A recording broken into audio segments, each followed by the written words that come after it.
So yan guys, dito nga tayo ngayon sa Quiapo and first stop ng food trip natin ngayon, nandito tayo sa may Sotanghon na may samgyup. Ay, kasama natin syempre si Manuel. So meron tayo ditong Sotanghon na may samgyup. Magkano to? 80 pesos overload. 80 pesos overload, grabe. 80 pesos overload, ang daming laman, no? Tapos may itlog pa. Tapos mayroon pang samgyup.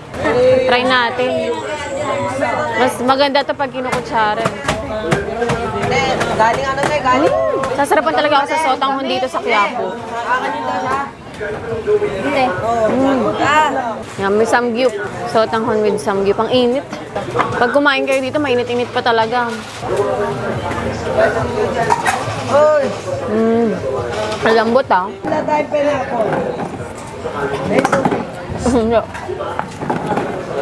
Grabe.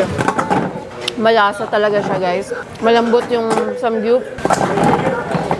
Perfecto pang merienda, pang almusal.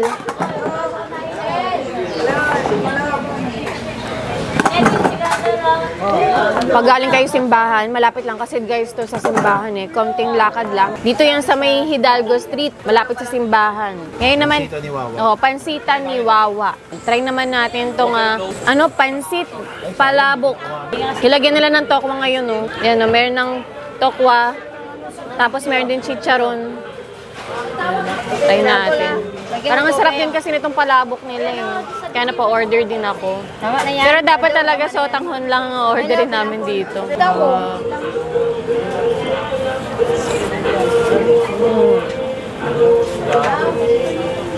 Okay naman. Mas gusto ko lang yung Sotanghon. Mas masarap yung Sotanghon. So pag dito talaga marirecommend ko yung Sotanghon nila. Sotanghon with samgyup.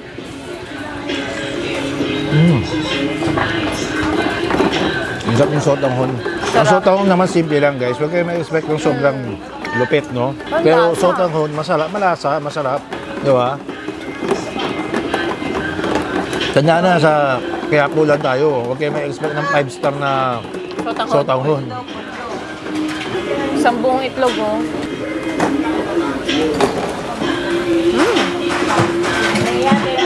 Sarap. So yan guys, next stop naman natin, nandito ngayon tayo sa Neneng B. Dito siya sa may Carriedo. Ayan, para kumain ng kanilang Hungarian overload sandwich. Ayan, grabe yung cheese. Overload na overload. Kaya tara, kain na tayo. Ang hangin grabe. Ang hangin sa Quiapo.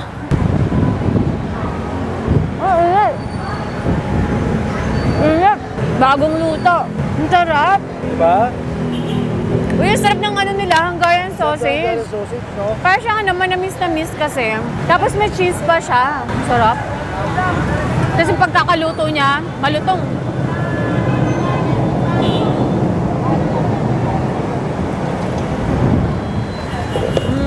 Hungarian sausage overload, Neneng B, no? Na-miss ko to eh. Masarapan talaga ako nung last akong kumain dito. Kaya ngayon, dinala na nga natin si Mrs.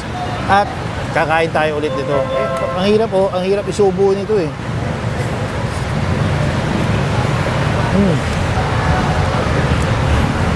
Ang sarap ng sausage mismo nila.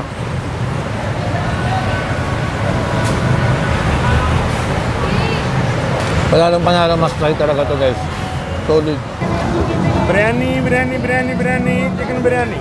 So habang naglalakad-lakad guys kami dito sa may Carriedo, nakita namin meron nagtitinda ng Indian biryani. Ayun, Indian biryani daw. Magkano po ito? 150 lang. 150 pesos, isang tab na ganyan, no? Meron ka ng chicken leg, tapos biryani rice. Tapos may kasamang sauce. Siyempre, try natin with sauce. Garlic sauce, masarap daw to. Lagyan natin. Yun, no? Kamayin ko na, guys.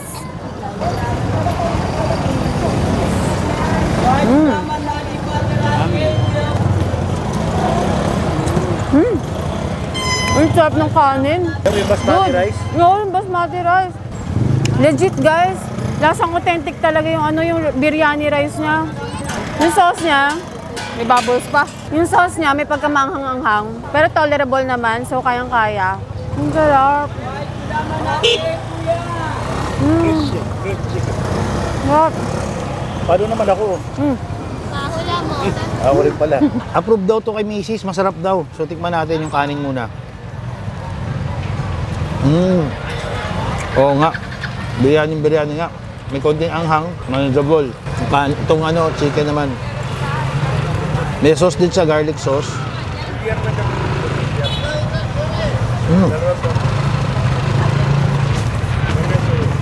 Wow. Ang lasa. Sarap, no? Oo. Guys, legit to sa Quiapo. Legit nga. 150 pesos lang. Pwede. Itong biryani. Hot na ito. Try nyo na rin ito, guys. Kaya dito kayo sa Quiapo, sa Beccaredo lang, tapat ng Jollibee, kalsada lang, solid.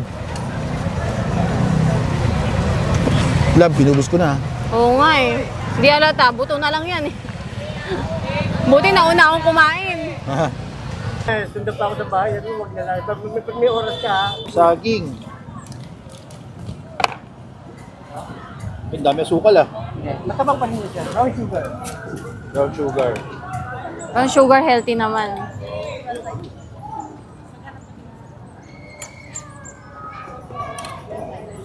Yun, no?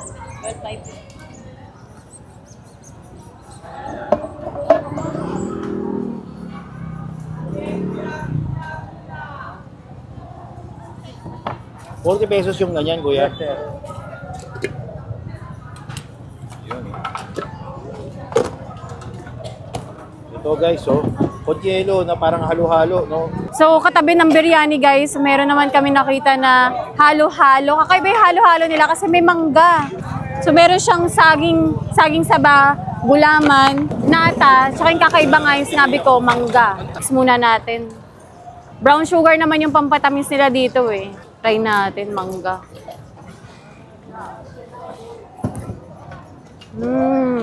Sarap ng mangga. Tamis. Pero hindi siya matamis ha. Saan mo tamis, tapos di mo tamis? Hindi, yung mangga. Yung mangga yung matamis. Pero yung ito, yung... Kasi diba nilagyan niya ng asukal? Sakto lang. Pero yung mangga masarap kasi matamis. Oh. Perfect. Ang init ngayon sa Quiapo eh.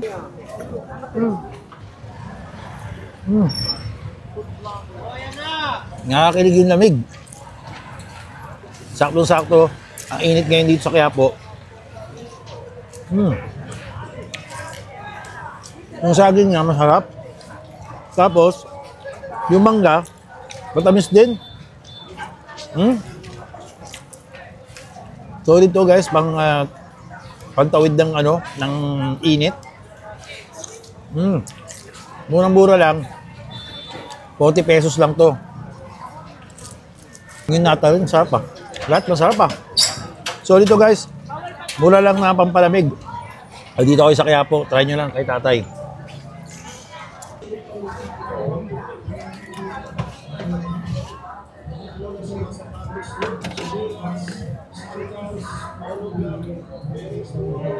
So ayan guys, habang naglalakad dito sa Quiapo, nakita naman namin si Kuya na nagtitinda ng buko sherbet. Actually, madami na sila nagtitinda dito eh.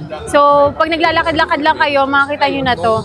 And dito guys, ₱15 ang isang order. Yung maliit. Yung maliit. Malaki 20. Ah, meron kayong malaki din. Yan, may malaki, ₱20 naman. Sarap. Bukong-buko. Nakaka-refresh. Kanina halo-halo, tapos ngayon buko. Perfect kasi ang init eh. Sarap. Sarap. 2 years ago, nag-shoot ako dito. Natikman ko first time itong buko sherbet. At sarap. Sarap talaga, para sa buko salad. Tsaka meron pa siyang buko, no? Kaya talagang may buko shreds siya. Nakita ko kung paano nila ginagawa to. Napaka-okay naman talaga. Grabe, sarap. Murang-mura lang to guys, ₱15 yung ganito kalaki. Kung gusto yung mas malaki-laki ng konti, meron sila ₱20. Tapos si Kuya, nagkagala lang yan dito sa Quiapo. Buko sherbet na gala to. Paikot-ikot lang siya dito, so mahirap ma-timingan. Pero pag na-timingan mo, siguraduhin mong tikman mo na dahil masarap. Kaya ano oras pa lang ikot? 11 o'clock hanggang? 50. Isang pinakmataas ko lang, alauna, Ubus na kagad. Kaya nga, guys, ano pa lang ngayon? Alauna, maubos na. Maubos na yung paninda ni Kuya Jonar. Jonar, diba? Kuya Jonar, ayan. Oh. Tagal na rin niya nakikita dito, guys. Kaya pag nakita nyo, tingnan yung cart nyo. Ganyan, oh. Buko sherbet, ayan. Kuya Jonar yan. Solid yung kanyang buko sherbet. Sarap. Nakita naman kami dito guys, baga ng baka. Baga ng baka ni Boy Baga ng Quiapo. Pero andan dito, si Boy Tusok. 100 pesos, isang gano'n, no? Isang styro. Isang styro. Wala na, kuya? Hindi niluluto. Yan, may kasama suka. Yan, yung baga ng baka. May pasili pa pala si... Kuya, wala ring bisyo ba to? Bisyo yan. Damo lang. Damo lang kinakain yan. Kami nilalagay dun, ha? Masarap kaya pag ganyan. Oo, nasyado yung lasa ng baka. Sarap. Hindi siya basta binirito lang. Sir. Para mawala din yung lansa, no? Pag ganito, isang stick, magkano? 20 po ma'am. 20 pesos. 20 pesos. Yan, ganyan. Pinakasulit yan, bili kayo ng 100. Oo. Baga ng baka. 20 pesos isang stick nito.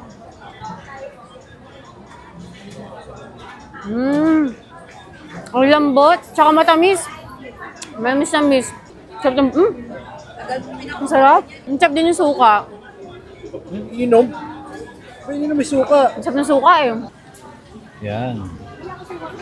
Ganyan yung 100. So masulit talaga pag 100, no? Hindi talaga sir. Chili flakes pa tayo. May ayaw niya namang. Hindi, ayaw kong maanghang. Pwede Yun lang. Bigay sa'yo pa sir. Hindi, okay lang. Nanginginig-ginig si kuya.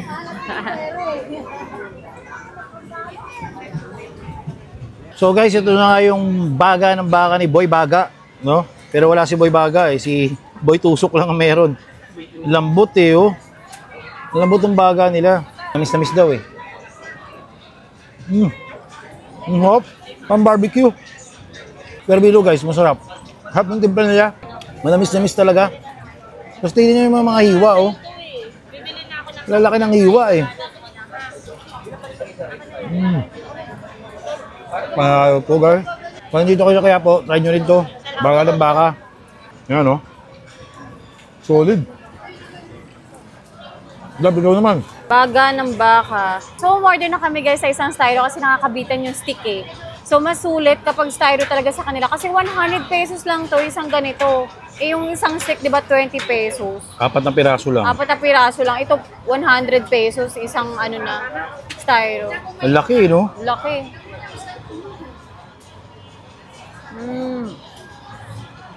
Lambot. Manamis-namis. Ang laki ng ano niya, oh, hiwa. Sarap.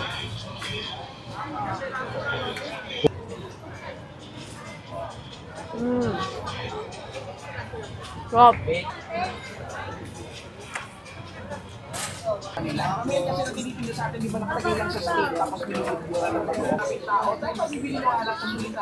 Bigyan natin ng bagoong.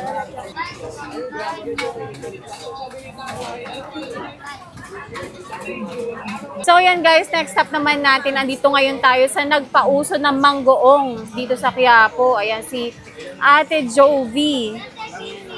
Pina-shake-shake namin guys yung ano eh, yung mangga tsaka yung bagoong.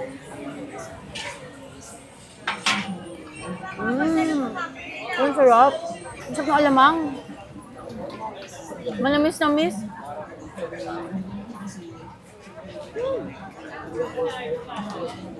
Sarap. Gusto ko talaga yung ganitong mangga eh. Yung ano, malutong pa, pero hindi ganun kaasim. Try natin with ano, asin. Yan. Yun, masili pa.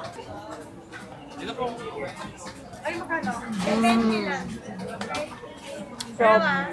Alam mo sarap, yung asin o yung may magong? Pag-mix. Pag-mix. Ako kasi mas gusto ko rin may asin eh. Kasi yung bagong niya, may pagkamanamis na miss. So, okay din lagyan ng asin. Para may alat.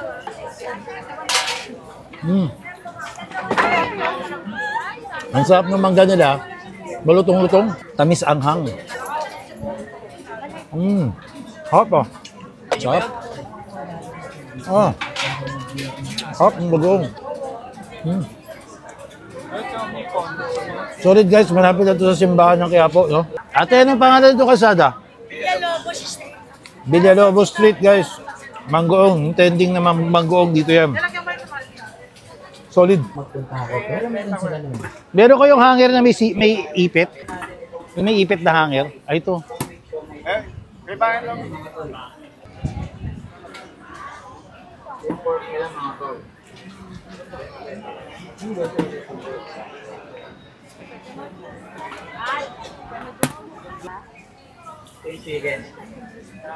Yung chicken masarap din pero mas good yung pork at beef.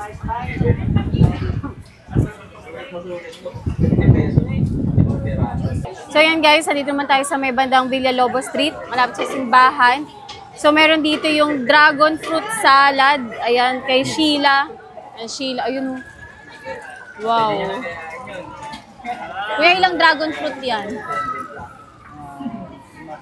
5 dragon fruit. Grabe. Yan, try natin yung kanilang fruit salad na dragon fruit. Araw ng Biyernes na Quiapo Day.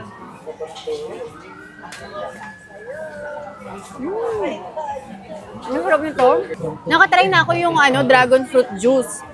Ito, first time ko lang makakatry ng dragon fruit salad dito sa Quiapo. Ang sarap pala. Ang sarap pala ng fruit salad. Sulit na sulit sa laki at sarap. Kaya ito ay goods na goods. Like and solid na pin. Ay, labig. Ang harap. Kaya saring mga prutas yun nandito, no? Diba, mga may melon, may papaya, yung mga prutas Honeydew. dito. Honeydew.